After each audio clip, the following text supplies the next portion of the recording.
Bonsoir, mesdames, messieurs. Dans quelques minutes, le quartier historique de Vancouver sera envahi par un peloton de cyclistes de haut niveau. Après 4 ans d'absence, le Grand Prix de Gastown revient en force avec un nouveau promoteur et 150 coureurs sur la ligne de départ. Marie-Laurence Théon est sur place. Marie-Laurence, c'est un retour du Grand Prix sous le soleil. On est à quelques minutes du départ. Est-ce qu'il y a de la fébrilité dans l'air? On ne pouvait vraiment pas demander mieux, Anne, pour ce retour de la course. L'excitation est palpable ici. D'ailleurs, je viens de parler avec un résident de Vancouver qui a déjà participé au Grand Prix. Il me disait qu'il attendait le retour de la course avec impatience.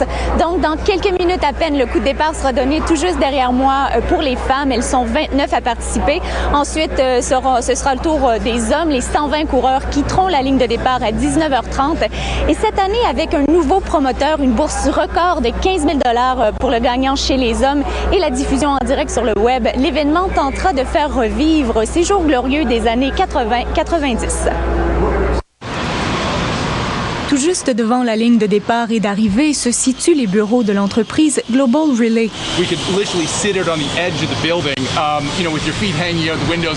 Lors des Grands Prix, l'équipe était aux premières loges. Tout le monde assis, les pieds pendants au bout des fenêtres. Quand l'événement a disparu en 2008, l'idée est née de ramener le Grand Prix et l'excitation en bâtissant en plus la marque de l'entreprise.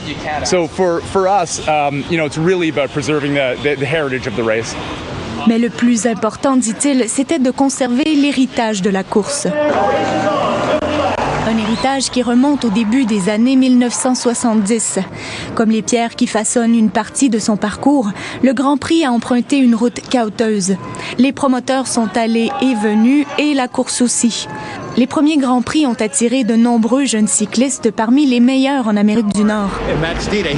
Comme Alex Steda de Coquitlam, qui a ensuite participé aux Olympiques et au Tour de France.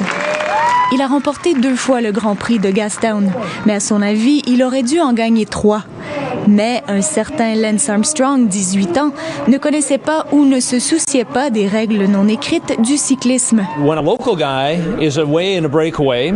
Quand un coureur local tente une échappée dans sa ville natale, tu essaies de respecter sa manœuvre, dit-il. Mais en 1991, l'Américain n'est pas resté dans le peloton. Lance Armstrong a sprinté jusqu'à la victoire.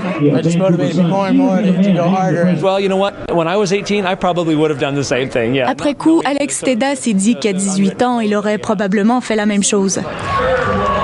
Ce soir, il n'y aura pas seulement la jeunesse qui fera pédaler les coureurs à toute vitesse, mais aussi la belle température. Le circuit d'1 kilomètre est traître, surtout sous la pluie.